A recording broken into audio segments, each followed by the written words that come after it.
Секоја пета представка во антикорупцијската комисија е од граѓани кои се незадоволни од судска пресуда, а истражувањето на Институтот ИРИ покажа дека 76% од граѓаните немаат доверба во судството.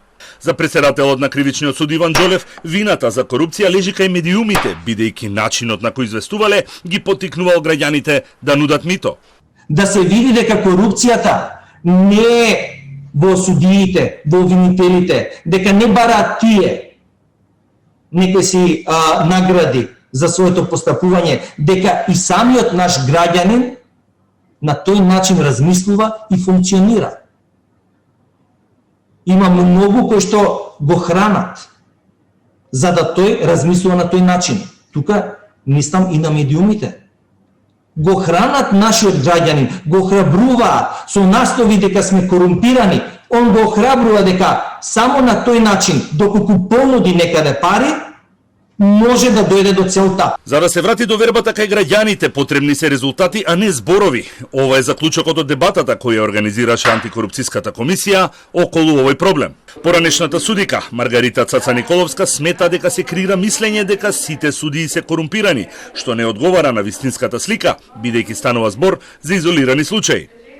За Николовска, разрешувањата на судиите за несовесно и нестручно работење има елементи на корупција.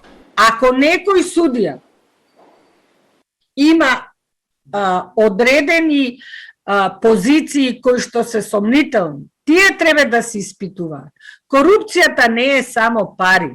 Корупцијата се многу суптилни однесувања и од една страна и од друга страна. И тој што бара лицето да направи коруптивни дејствија и тој што ги прави тие коруптивни дејствија. Ресурсите и финансиската независност на обвинителството и обвинителите се императив за да се задржи тајноста на истрагата и да се елиминира ризикот од корупција, бидејќи на тој начин се исклучува користењето на ресурси од други државни институции.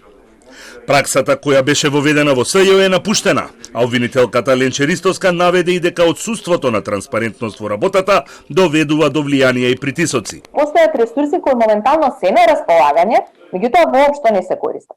Зборувам за сета најмодерна дигитална опрема која што е донирана и набавена од страна на специјалното обвинителство, стои во просториите на специјалното обвинителство и никој не ја користи.